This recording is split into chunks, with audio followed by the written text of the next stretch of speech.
进来才知道这边要买票，我都不知道啊。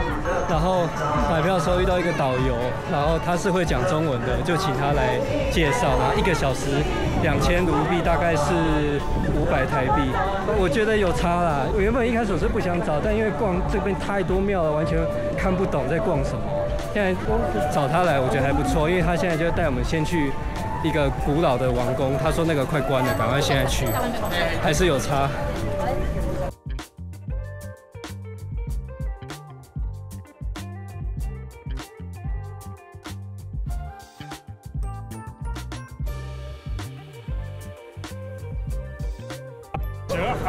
100年之前的那个光的下面的地方，下面它以前就是白色的吗？不是，这个后面改成白色。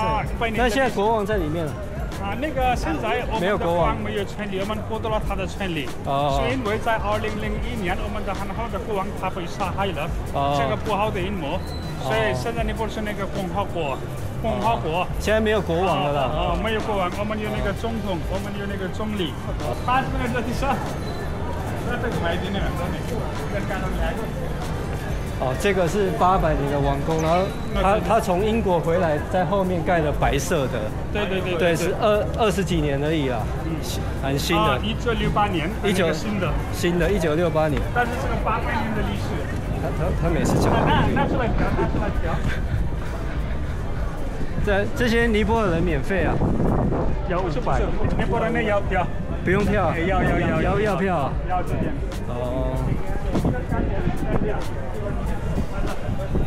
哇！我们现在进去是800年的王宫，哇！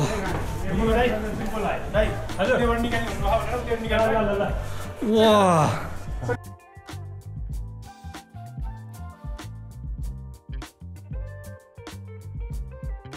这个很美。但是15年的地震有点破坏，2015年的地震7.8级的地震很摇动，这个杜巴广场上很多人死了，也有建筑跑掉了，在尼泊尔1万多人死了。尼泊尔的国王伊丽莎白2世，但是在1962年尼泊尔的国王参加一个节日，但是他开的时候他的老路被恐怖分子外人用炸弹炸掉，但是他没有受伤，是因为这个老路很结实很坚固。国王的后花园。哇！这个国王的后花园。哇！最高的庙，我们可以看那个。对啊，那个庙是什么啊？刚刚有看到。那个加德满的最高的庙，他们说那个叔婆，他是那个男的，不是女的那个叔婆。你还会写中文哦？叔婆山的庙。哇！叔婆山的妻子的庙，帕尔沃蒂，那个帕尔沃蒂。湿婆神的庙，湿婆神的老婆的帕尔沃蒂的庙，但是这个庙1年开一次，1年只开一次。你说这个水池要干嘛？王后的洗澡的地方。洗澡，国王洗澡的地方。皇后，女王。女王洗澡的地方。对，这么大，要那么深啊？但是水到这边泉水，但是地震堵了，现在没有水，水跑走了。为什么有一根棍子在？那个棍子，但是上面眼镜蛇保护的。眼镜蛇保护这里。多少地？但是这个王宫砖头、木头和泥土粘土做成的，这样的房子就是冬暖夏凉。早上10点到12点，如果你们来这边，这个多女神的庙会开。对，库玛丽在里面。对，现在她9岁的女孩9岁。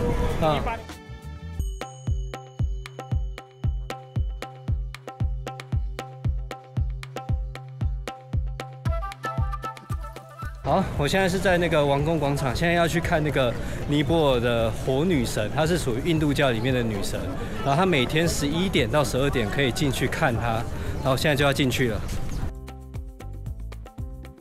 现在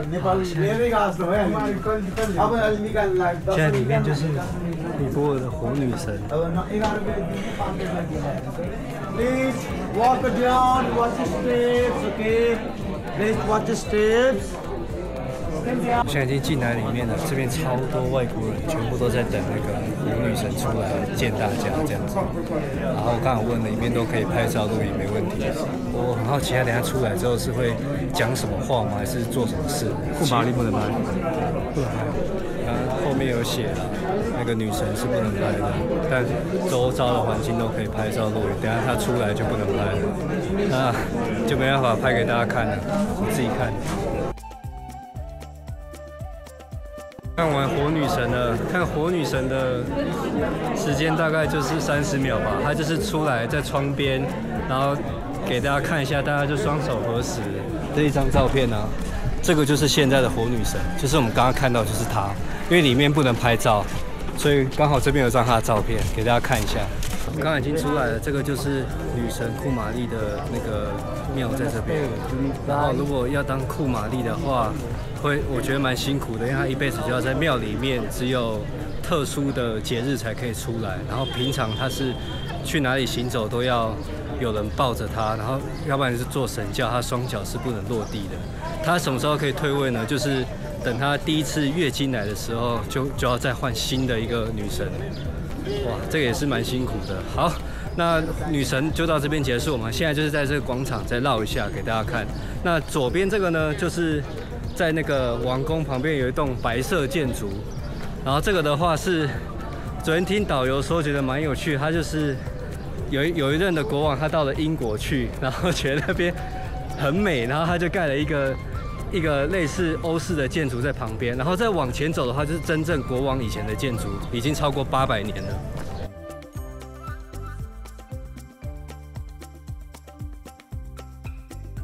然后如果有发现的话，早上我这边有一个红点，就是他们尼泊尔这边祈福的意思。因为刚刚他流汗这边已经糊掉，我就把它擦掉了。点那个红点还蛮有意思的。但早上很有趣的是说，我们从饭店出来，然后有2个僧人，他就走在路上，然后走过来，然后在你头上点了一点，点完之后就开始要钱，要钱了。那我就说 How much? How much? 500。讲中文。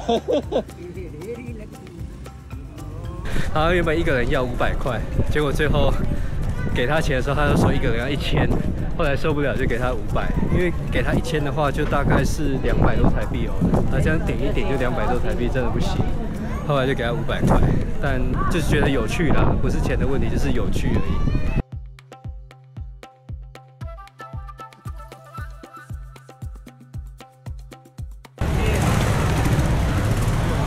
这个应该是100年老房了吧？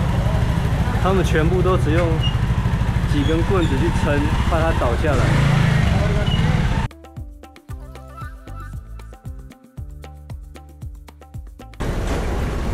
这边可以远远看到最高的四国山老婆的庙。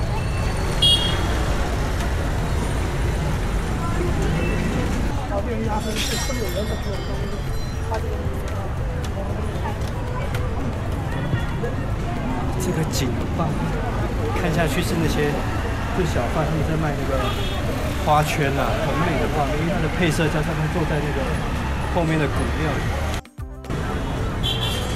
我觉得这边呢、除了古庙之外，那些市井小民的生活超级好拍，因为他们的穿衣还有他们的一些卖的东西都是那种5颜6色，我觉得这在照片看起来配色都很美。因为他们的那个古迹都是属于淡色系的，加上他们的穿着很鲜艳，所以在画面中就很突出，拍起来都很好看。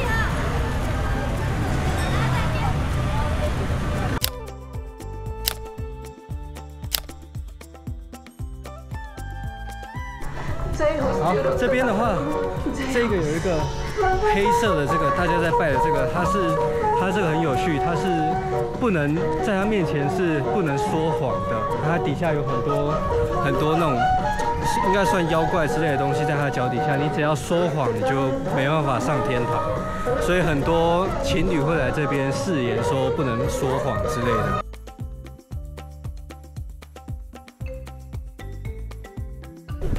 不知道可不可以点？可以点吗？Can I？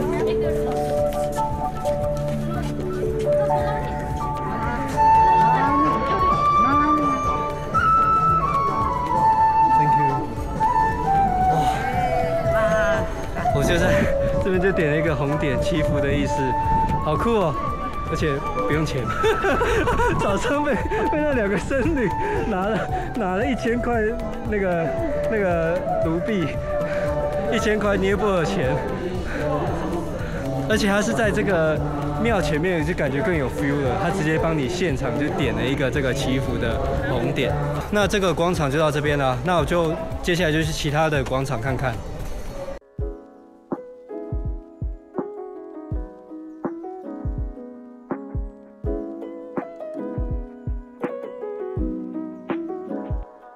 我现在在的位置就是它的名字很长啊，叫做斯瓦亚布纳特，就是简称猴庙，然后又叫做4眼天神庙。然后它这边是尼泊尔的象征，主要是佛教为主，对。然后它的话是在一个山上，所以等一下应该是我刚刚一路上来就蛮多猴子的。然后看这边你看过去就是那种西藏风格的建筑。然后我们现在在往上走。哦，这边都是猴子，这边很多这种白塔，然后有那个眼睛，那个眼睛就是代表释迦牟尼的眼睛，代表智慧的意思。然后开始爬一点山，这边这种大白塔，佛教式的建筑。Hello。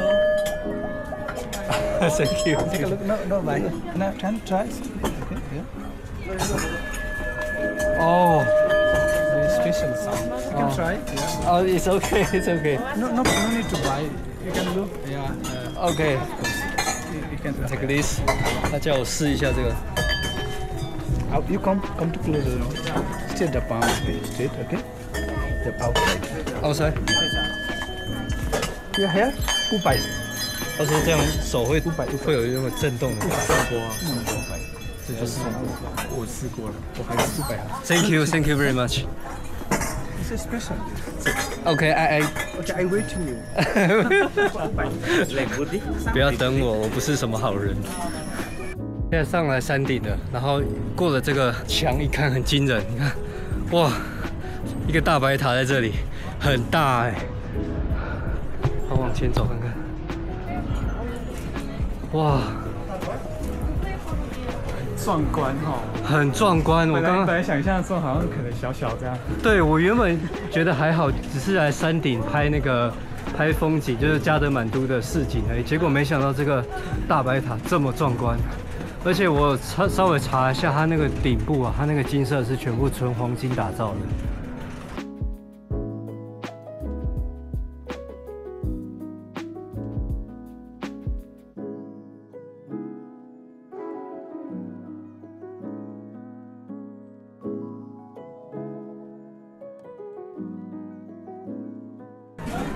要顺时针走 ，Pandara 这个，哇，有猴子，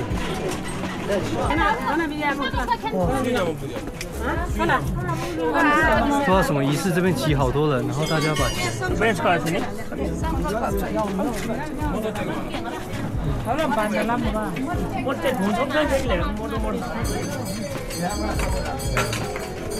这边很多人拿棍子在把猴子赶走，猴庙就猴子被用棍子打，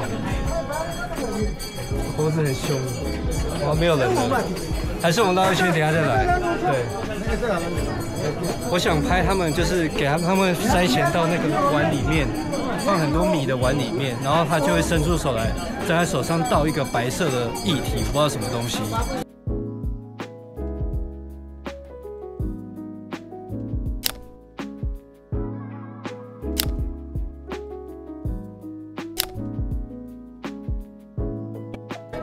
好，你看，它这边这个就是白色的一个佛塔底下，这个一格一格的，我现在看大概有7、8个，然后这些就是信奉者就一个一个绕圈圈，然后在里面放贡品，然后它这个锁链啊锁了2层。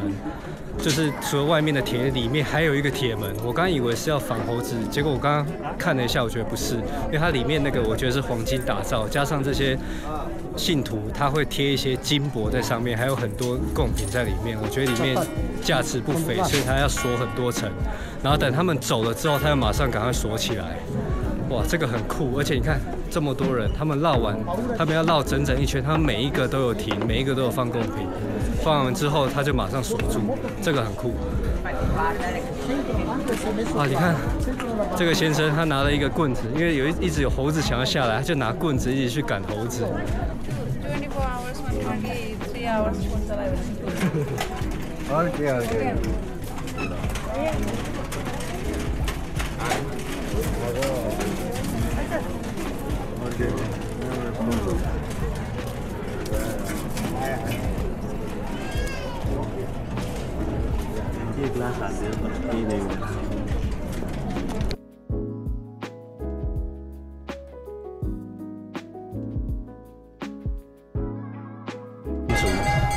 这个建筑啊，很像昨天我去那个印度教寺庙的一个黄金庙，我觉得长得蛮像的。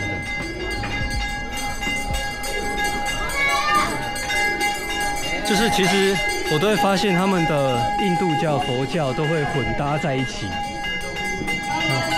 我拍给大家看好。哦 ，no photo， 哎，这个不能拍照。这边不能拍照。哇，那就不能拍给大家看。好像印度教的都不太能拍照，佛教比较可以。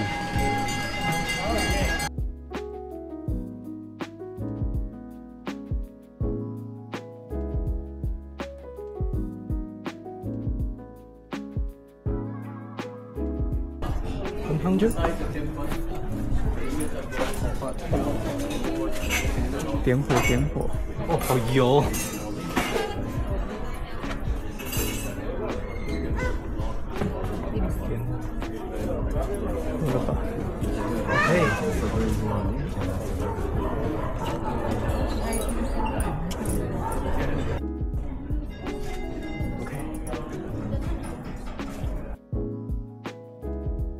它就会放到里面。这个应该是佛教的。Thank you。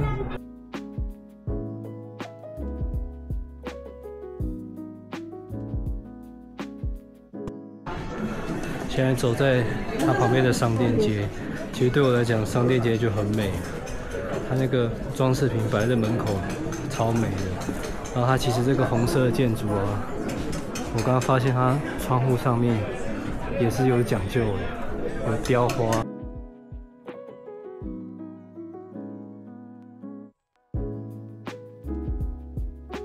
信奉者他们现在全部坐在这边，然后有一把蜡烛跟一些贡品，他们在这边诵经，然后坐在这边膜拜。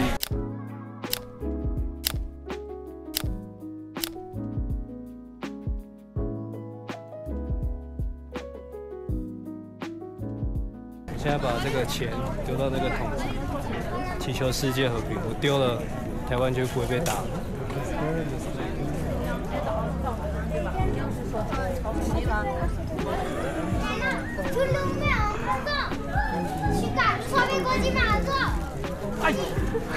我觉得差一点了，你还有零钱吗？你还有扣打吗？哎，我觉得有 feel 了。你要抛线。没了，好，算了算了，那世界和平不关我的事，我尽力了。有。来，给你10块哦。10块啊，好，最后一次机会。对，最后一次机会。Next chance。我刚刚有抓到了。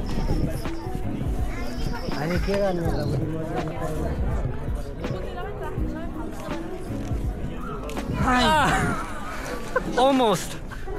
差一点，算了。啊，世界和平不关我的事。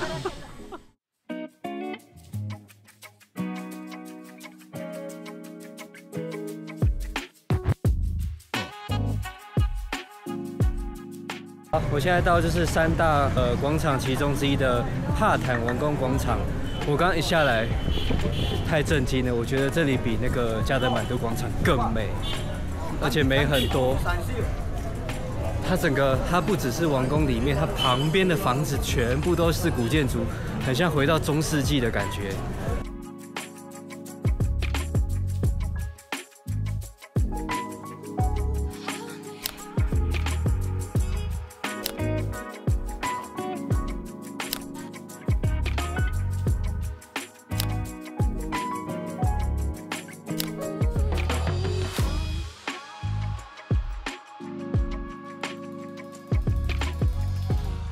进来其中一个庙里面，它是可以进来的，因为我们在那个王宫广场是不行，它这个是可以的。哇，他把这个雕刻全部弄出来，很细耶。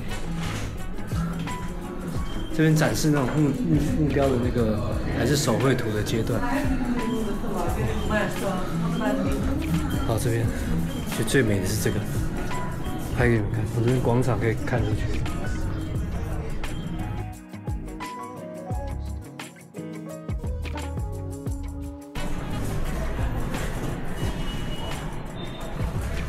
到这边就结束了。他这个好厉害哦！他把那么细每一个项目是什么东西都有介绍在这里，他雕的每一个的细节他都写在这里。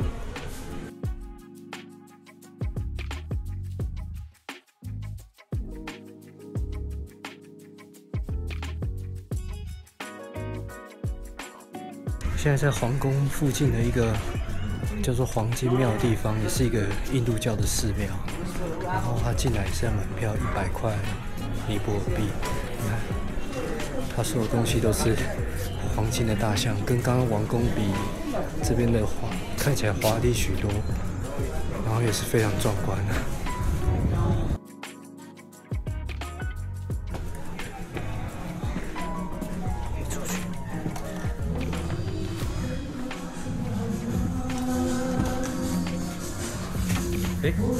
出来后面就没有了，就是这样。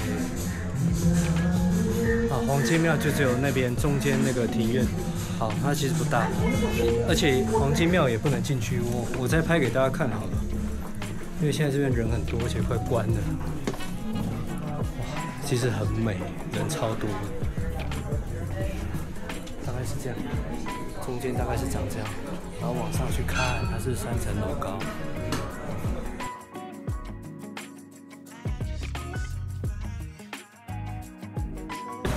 我现在要从个黄金庙走回了帕坦王宫广场。刚刚在那个帕坦王宫广场真的太美了，它比那个加德满都广场还要让我震惊。而且我现在在它周围啊，你们等一下我边走让你们边看，它附近的建筑物都跟就很像回到那种中世纪的感觉。整个老建筑都保留下来，然后还是保存得很好，非常美。对啊，它没有像那个什么王宫广场一样有一些新的欧式建筑混在里面，没有，这边完全都是传统的建筑保留下来，然后广场也蛮大的，整个一进去哇，有震撼到，所以我就忙着拍啊。可惜的是它里面的一些内部的话，只有一个改装成博物馆可以进去，但那博物馆也很值得进去啊。它里面就是展示很多雕刻的东西，然后剩下的不能进去。他有写说，类似说好像不是他这个宗教人不能进去，摄影更不能进去，他这样写。要不然就是可以进去，但是不能拍照、拍影片。对啊，所以就是看看外观这样子。你看加德满都的路就很小啊，走路要小心。所以就是看看外观可以拍，但是我觉得光外观那几栋就非常值得拍了，太美了。你看，我随便在一个巷子走，后面又是一个庙，太美了。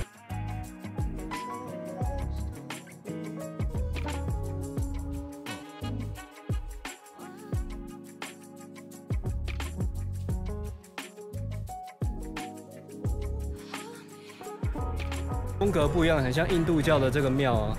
我刚原本要上去，结果不行，它就是非他宗教人不能上去，然后也不能摄影，摄影师也不能进去。然后其他有几栋我也有进去看，但是也是不能拍照，什么都不行。但里面就是摆那种很精致的工艺品，还有那个佛像在里面。对啊，就不能拍照，比较可惜。但它的外围我觉得就已经很壮观了，让我觉得很惊艳。你看，走一走都超美的，很像到那个以前的中古世纪一样。然后我觉得他们这边都有一种宗教混搭的感觉。你看我现在走一走，又有一个类似像印度教寺庙又跑出来了，就他们都混在一起的。因为我昨天那个晚上在附近吃饭的时候走一走，就看到一个藏族的寺庙，然后我就跟他们聊天，结果里面真的是西藏人，他还会讲中文，然后他旁边就是印度教寺庙，所以他们都是可以在一起的，所以互不干扰这样子，我觉得蛮好的。就是一个印度教寺庙旁边一个佛教，然后在旁边一个是那个就有一个藏族坐在那边，对啊，他们都可以混搭的。好，那我现在去其他地方看看。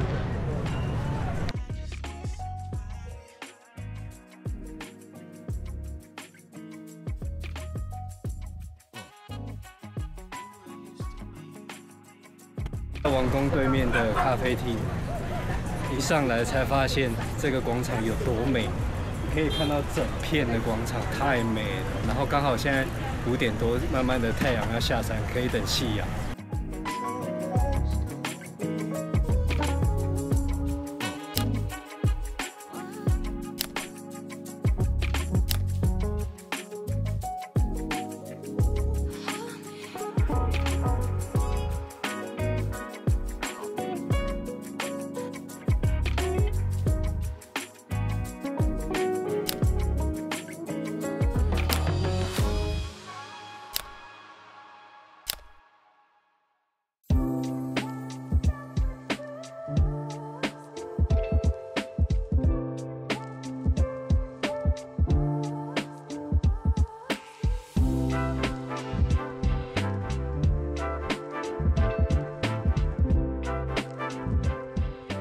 我现在在的位置就是那个大白塔，我刚刚从那个转角一转过来，吓到，大到很夸张，转过来给你看，非常大，这个是巨蛋的吧？超大的一个大白塔，比早上去的猴庙大太多了，超大。我刚刚有稍微用一些广角，然后拍一些建筑跟它对比给你们看，它真的非常大。然后沿途旁边就是一些商店，然后刚刚有看到几家很屌的，是他卖那种古画，非常久远的那种古画，超美。对，哇！然后现在就是要沿着这个大白塔顺时针的去绕，就是4个面有释迦牟尼的眼睛。然后它中间那个好像是数字1的意思，然后这前面有一个，我猜是藏庙，有点藏族风格的大佛塔，莲师祖庙。佛头 ，OK。好大的经轮。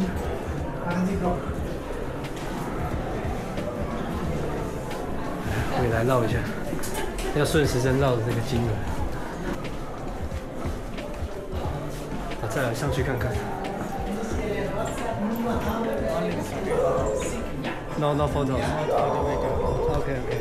对，好，只有这边可以拍照，上去 no photo， 不能拍照。OK. 这边是进去可以进去那个大白塔里面，现在进来里面。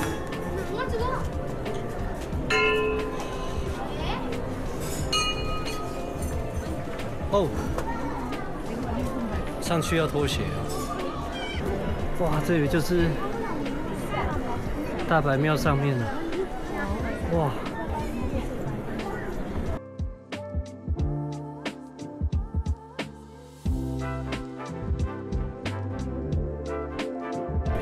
哎，它底下放那个很多那个花，是画用的吧？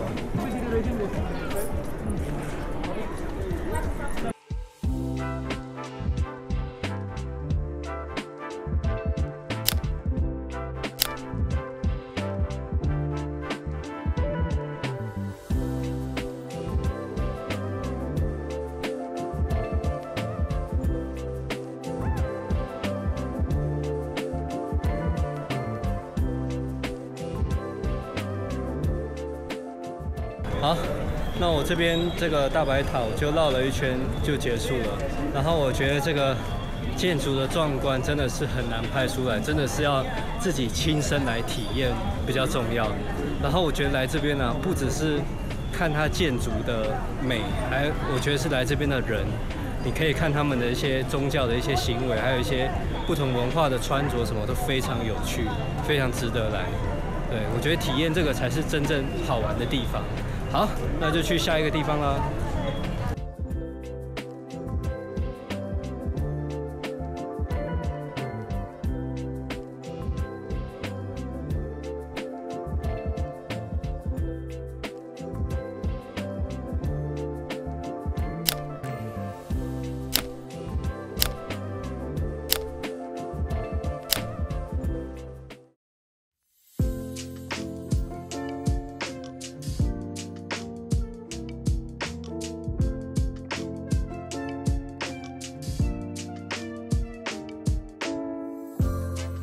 那我现在在加德满都的第3个广场，就是离市中心最远的广场。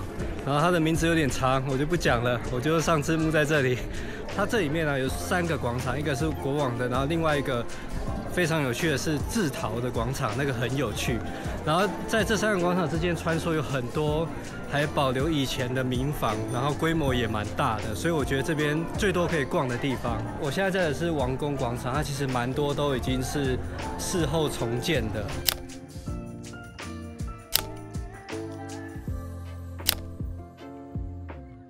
以前没有蜡烛，专门在放蜡烛的地方。还有它这个，我终于知道它这个孔是干嘛的。它这个是那个以前可以让你放蜡烛在这边，没有灯啊，没有电啊的时候。好，然后再往前走就是不能拍照的印度教的庙。这个台子啊，因为它前面那边有一个印度教的门口，它有一个非常漂亮的木雕，但不能拍照。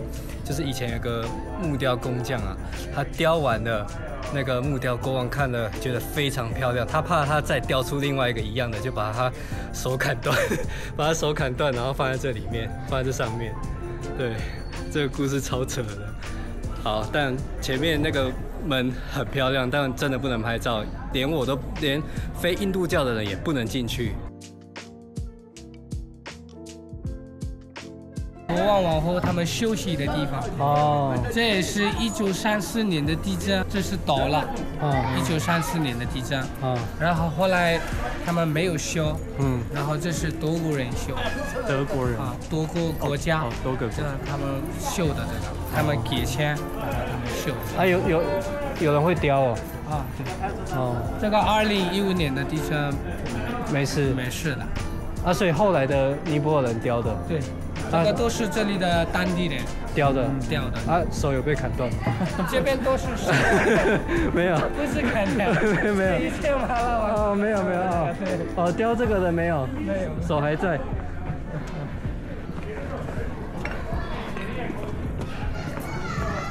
这是老百姓洗澡的。哦，这是以前蛇的房子里面他们没有水，就那个水。哎，我看其他的村庄也有这个，有那个都是洗澡。他们在那边洗头啊，对，洗头，然后洗澡，喝水都可以这个水。这个水也是从那个地方有。刚刚外面有一个给一般百姓的浴室，这边又有一个不一样的。它这个是以前国王来这边洗澡的，然后它的差别是说它中间有一根这个眼镜蛇保护的，这个跟那个好像加德满都广场的一样，就是都有眼镜蛇保护。你看前面这边，然后中间有一根棍子也是。他说这个水啊，以前是从喜马拉雅山很远的地方把它运过来，现在已经没有了，现在就是附近的水源把它弄过来而已。因为现在附近村庄太多了，所以水源断了，就附近找一个水过来。这两个，一个活像一个钟啊，这也是地震，当年205地震把它震下来的。哇，可见地震很严重，而且我们等一下往前走，很多民房啊，它其实已经被震歪了，它只用几根木棍给它撑着而已。还有这个最高的塔也是，它原本是白色的，然后现在做得更高，然后变成一个粉红色的。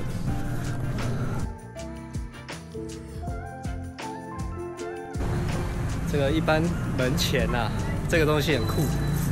这边有一个板子，他说这个是达赖喇嘛设计的图，然后它前面有个红点，旁边撒一些花，就像我这几天在额头上点那个红点，头上撒花的道理一样。然后这个东西是不能踩的，它是一种祝福的意思。对，这个蛮酷的。然后旁边一样有那个眼睛，就是常看到的释迦牟尼的眼睛在这里。对，然后它里面的话是那个印度教。印度佛教。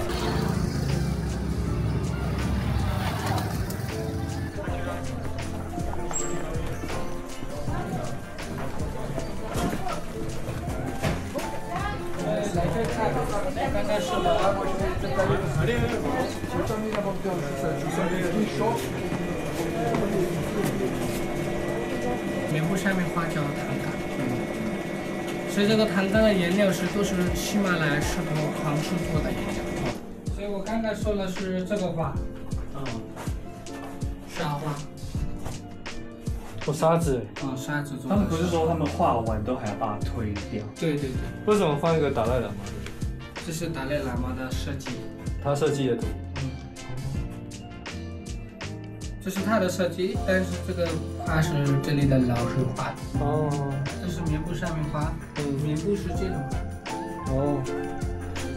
画。哇，很薄哎。然后这个唐卡的颜料1000年、2000年不会掉。哦。这样。你知道颜料是哪里？矿石，这是矿石做的颜料。矿石做的颜料。这种是大学生画的。学生画的。然后这种是，你看，这个是老师画的，大老师。老师画的有名字。哦。你看这个水工作，这个水就不一样，质感不一样。这个红色的是好运。代表不一样。好运，然后你们可以放在家里。叫好运，好运。其实仔细看有差哎，有差。老师画的边，你看它边边就不一样。这里如果喜欢就来可以买。那个像老师画那个衣服大概多少钱？10块钱的嘞。算人民币？多少？有台湾的。$150. $150美金。$150美金。他画的。不是，大师画的，$150美金。学生画的嘞？学生画的个子的，有30-40美金。30-40美金。好。学生画的不是真的颜料。不是矿石颜料。不是矿石。那会褪色。对。大老师画的是真的颜料，然后真的金。真金。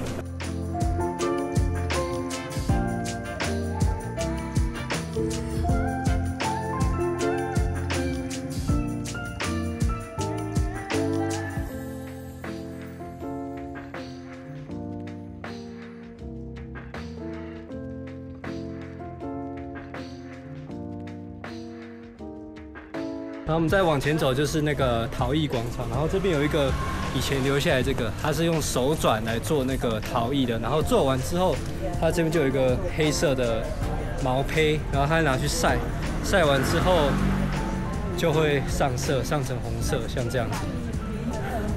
然后前面有一个东西很酷，就是原本以为这个只是一个废土堆，结果不是。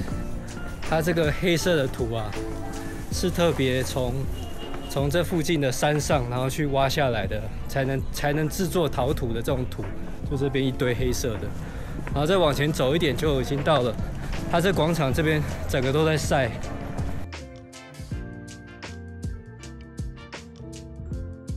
然后旁边可以看到它烧的地方，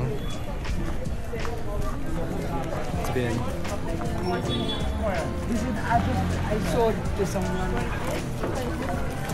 这边都在卖。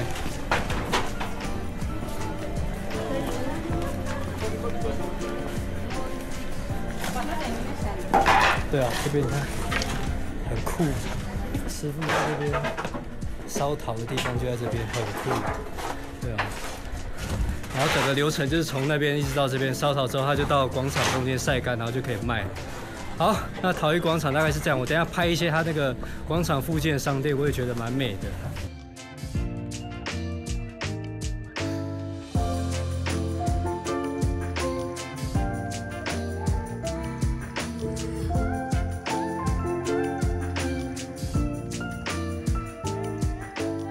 好。那这趟尼泊尔之旅到这边结束，我现在人就在尼泊尔机场，要回台湾了。然后在回去结束之前，我想跟大家介绍一个我觉得非常有趣的东西，是他们的钱币。然后一般来说，每个国家的钱币通常都会是当地的有名建筑物，然后搭配一些人像，但没有，他们是山，就尼泊尔最代表的山，还有一些他们的一些重要的古迹。然后最重要的是，我觉得最特别是它的背面是动物。然后你看到我从顺序开始，亚洲象1000块，然后再来孟加拉虎，然后再来印度犀牛，然后再来50块雪豹，然后再来这个鹿，再来羚羊，然后再来这应该是牦牛5块钱，5块钱特别小张。好，那除了动物以外，其实尼泊尔很特别，是他们的有自己的数字，所以我这次啊搭计程车的时候。都会常常没办法对他的车牌号码，因为他们没有阿拉伯数字在计程车上。像是早前的时候，我常常会看错就是这个10块，但因为这个很像9，我就想说怎么会有90？这个也是常常看错的，他们有自己的数字也蛮有趣的。好，那就这支影片到这边的话，那喜欢的话再帮我按赞、订阅、分享并开启，那我们下次见，拜拜。